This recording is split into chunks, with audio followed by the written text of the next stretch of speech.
Once upon a time, in the middle of winter, when the flakes of snow were falling like feathers from the sky, a queen sat at a window sewing, and the frame of the window was made of black ebony.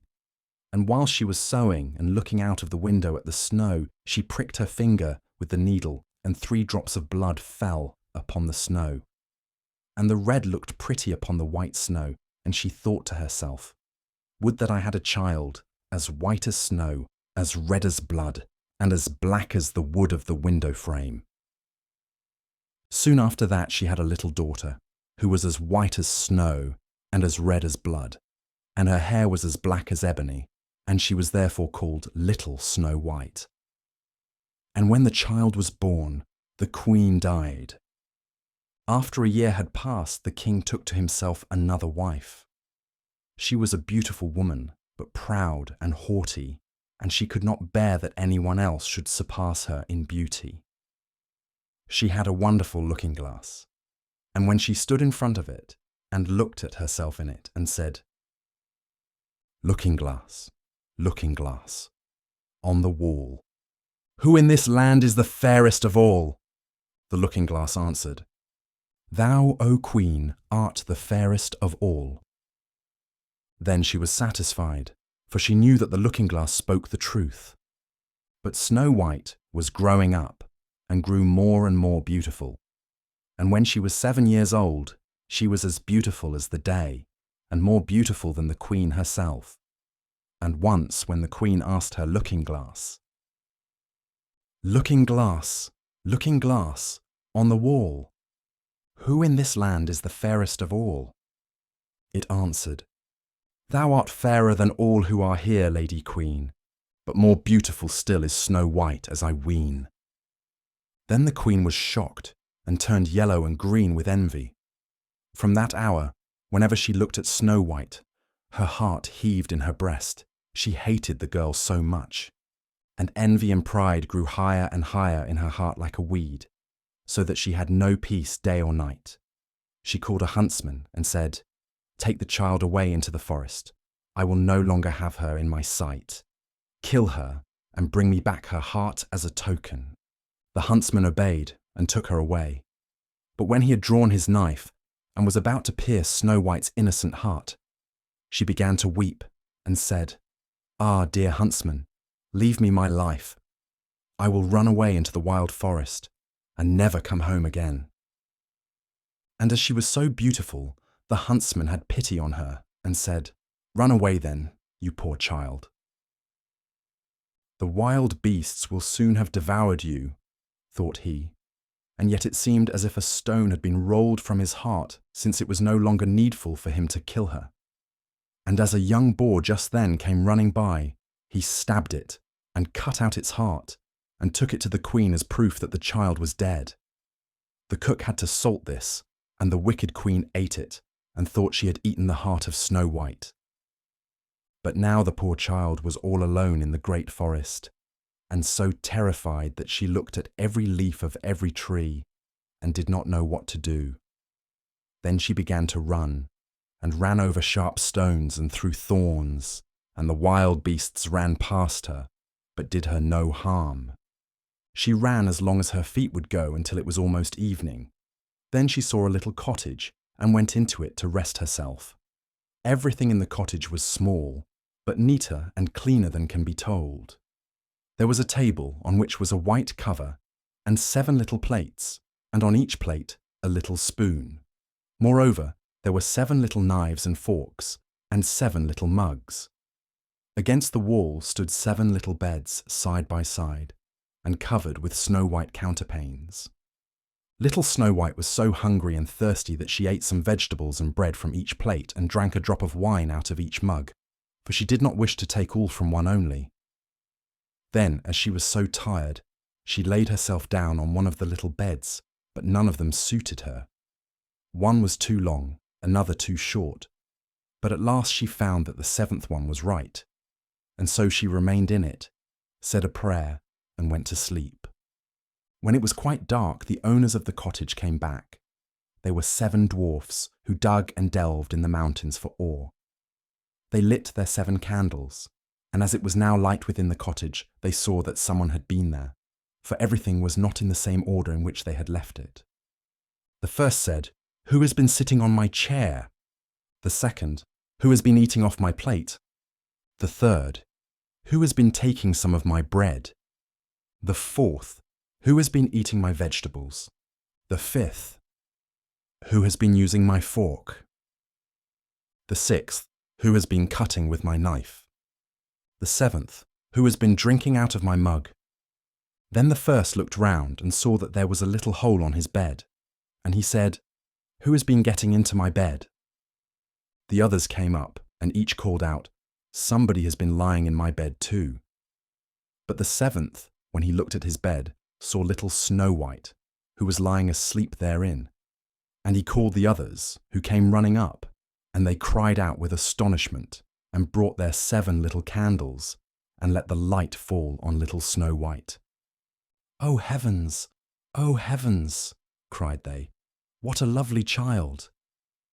And they were so glad that they did not wake her up, but let her sleep on in the bed. And the 7th dwarf slept with his companions, 1 hour with each, and so got through the night. When it was morning, little Snow White awoke, and was frightened when she saw the 7 dwarfs. But they were friendly and asked her what her name was. "My name is Snow White," she answered. "How have you come to our house?" said the dwarfs. Then she told them that her stepmother had wished to have her killed, but that the huntsman had spared her life, and that she had run for the whole day until at last she had found their dwelling. The dwarfs said, "If you will take care of our house, cook, make the beds, wash, sew and knit, and if you will keep everything neat and clean, you can stay with us, and you shall want for nothing." "Yes," said Snow White, "with all my heart," and she stayed with them. She kept the house in order for them.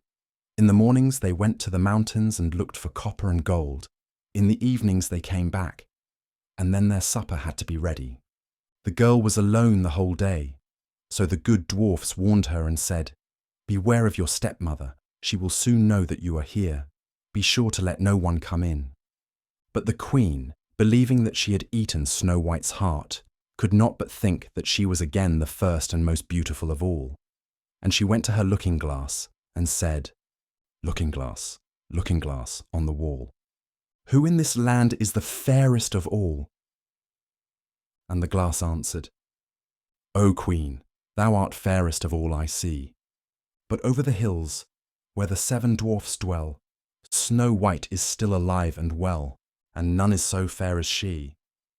Then she was astounded, for she knew that the looking-glass never spoke falsely, and she knew that the huntsman had betrayed her, and that little Snow White was still alive.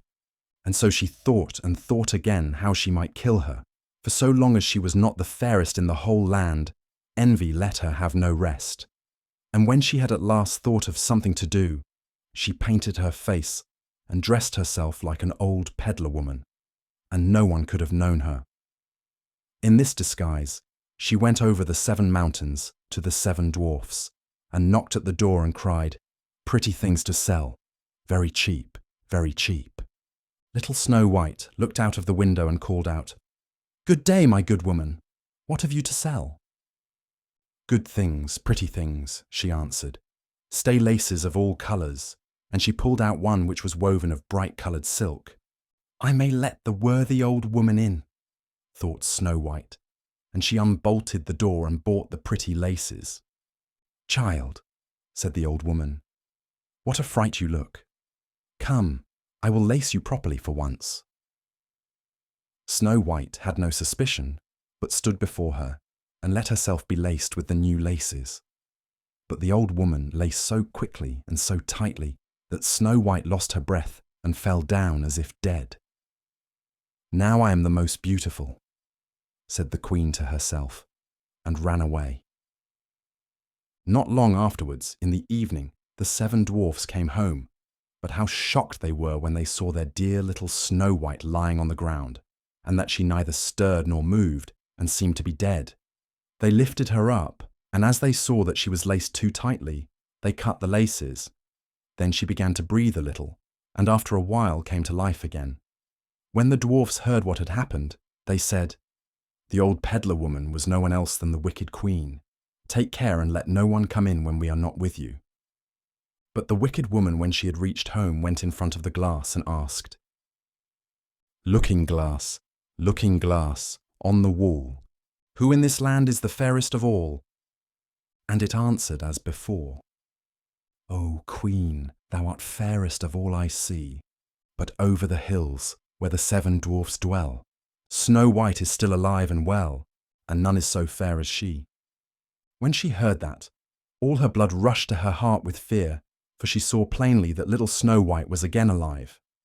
"But now," she said, "I will think of something that shall put an end to you," and by the help of witchcraft, which she understood, she made a poisonous comb. Then she disguised herself and took the shape of another old woman. So she went over the 7 mountains to the 7 dwarfs, knocked at the door, and cried, "Good things to sell, cheap, cheap!" Little Snow White looked out and said, "Go away! I cannot let anyone come in." "I suppose you can look," said the old woman, and pulled the poisonous comb out and held it up. It pleased the girl so well that she let herself be beguiled and opened the door. When they had made a bargain, the old woman said, "Now I will comb you properly for once." Poor little Snow White had no suspicion, and let the old woman do as she pleased. But hardly had she put the comb in her hair than the poison in it took effect, and the girl fell down senseless. "You paragon of beauty," said the wicked woman, "you are done for now." And she went away. But fortunately, it was almost evening when the 7 dwarfs came home. When they saw Snow White lying as if dead upon the ground, they at once suspected the stepmother, and they looked and found the poisoned comb. Scarcely had they taken it out when Snow White came to herself and told them what had happened. Then they warned her once more to be upon her guard and to open the door to no one. The queen, at home, went in front of the glass and said, looking glass, on the wall, who in this land is the fairest of all?" Then it answered as before, "O Queen, thou art fairest of all I see, but over the hills where the 7 dwarfs dwell, Snow White is still alive and well, and none is so fair as she." When she heard the glass speak thus, she trembled and shook with rage. "Snow White shall die," she cried, "even if it costs me my life." Thereupon she went into a quite secret, lonely room, where no one ever came, and there she made a very poisonous apple. Outside it looked pretty, white with a red cheek, so that everyone who saw it longed for it. But whoever ate a piece of it must surely die. When the apple was ready, she painted her face and dressed herself up as a countrywoman, and so she went over the 7 mountains to the 7 dwarfs. She knocked at the door. Snow White put her head out of the window and said, "I cannot let anyone in. The 7 dwarfs have forbidden me." "It is all the same to me," answered the woman. "I shall soon get rid of my apples. There, I will give you one." "No," said Snow White, "I dare not take anything." "Are you afraid of poison?" said the old woman. "Look, I will cut the apple in 2 pieces. You eat the red cheek, and I will eat the white." The apple was so cunningly made that only the red cheek was poisoned. Snow White longed for the fine apple, and when she saw that the woman ate part of it, she could resist no longer, and stretched out her hand and took the poisonous half.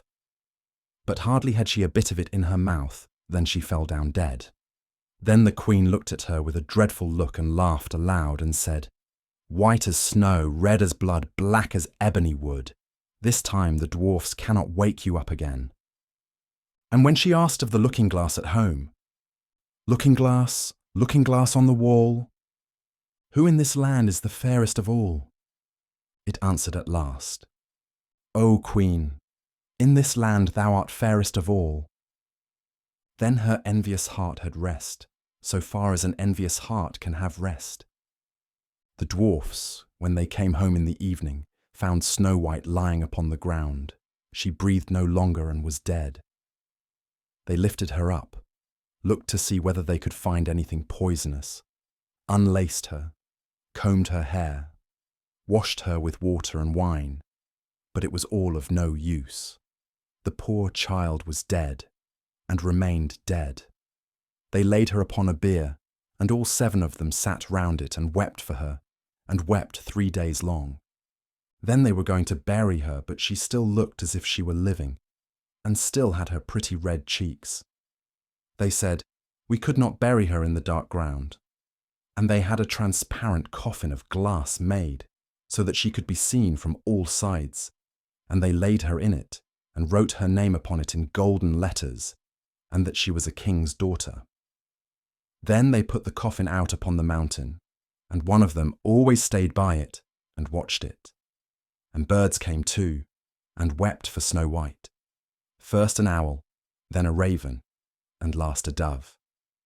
And now Snow White lay a long, long time in the coffin, and she did not change, but looked as if she were asleep, for she was as white as snow, as red as blood, and her hair was as black as ebony. It happened, however, that a king's son came into the forest, and went to the dwarf's house to spend the night. He saw the coffin on the mountain, and the beautiful Snow White within it, and read what was written upon it in golden letters. Then he said to the dwarfs, "Let me have the coffin. I will give you whatever you want for it." But the dwarfs answered, "We will not part with it for all the gold in the world." Then he said, "Let me have it as a gift, for I cannot live without seeing Snow White. I will honour and prize her as my dearest possession." As he spoke in this way, the good dwarfs took pity upon him, and gave him the coffin. And now the king's son had it carried away by his servants on their shoulders, and it happened that they stumbled over a tree stump, and with the shock, the poisonous piece of apple which Snow White had bitten off came out of her throat, and before long she opened her eyes, lifted up the lid of the coffin, sat up, and was once more alive. "Oh heavens, where am I?" she cried. The king's son, full of joy, said, "You are with me," and told her what had happened, and said, "I love you more than everything in the world. Come with me to my father's palace. You shall be my wife." And Snow White was willing, and went with him, and their wedding was held with great show and splendour. But Snow White's wicked stepmother was also bidden to the feast. When she had arrayed herself in beautiful clothes, she went before the looking-glass and said, "Looking glass, on the wall, who in this land is the fairest of all?"